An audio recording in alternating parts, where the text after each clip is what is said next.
Understanding, awareness, and thought. When I came across Bob Adamson's book and CDs of his talks, inner changes started to happen. I didn't consciously do anything, but the grip of the conceptual thoughts began to loosen. Things began shifting and falling away.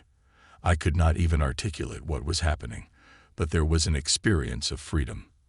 I sensed it was right. When you come across a good, clear teaching, it is the wisdom and the clarity of the teaching that is liberating, not necessarily anything you do to make understanding happen. Ultimately, it is your own innate wisdom that is functioning in response to the clear pointers of the teacher.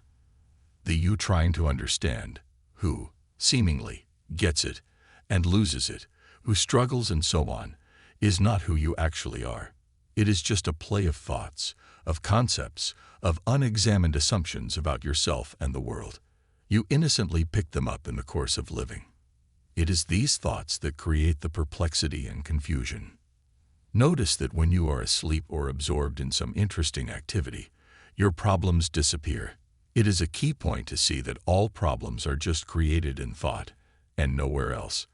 This is fundamental. All problems, doubts, and confusion are generated in thought.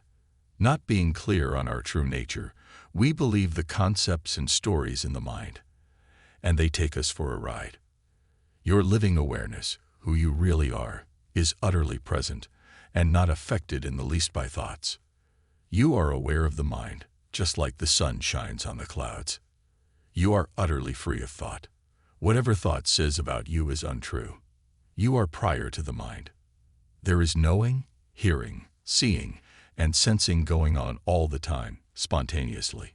This primary awareness is present. It is prior to any conceptual activity. There is a fundamental difference between awareness, or the direct experience of knowing, and conceptual thought, which is just words and labels. We take the words and labels to be real. Can you drink the word water? Is the thought, I see, the same as actual seeing? Do the eyes say, I see? Or is there simply seeing, and later the thought comes up, I see? It is the same for all the other senses. Try to see the difference between awareness, or non-conceptual knowing or direct knowing, and the labeling activity of the mind. Of course, thought is also directly known in awareness.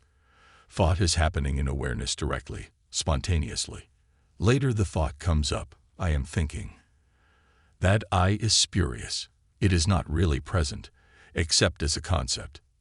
You shine as the living light of pure awareness at all times, never touched by thought or its definitions. Out of ignorance, we tend to focus on the thoughts and labels, the stories, and the person imagined in thought.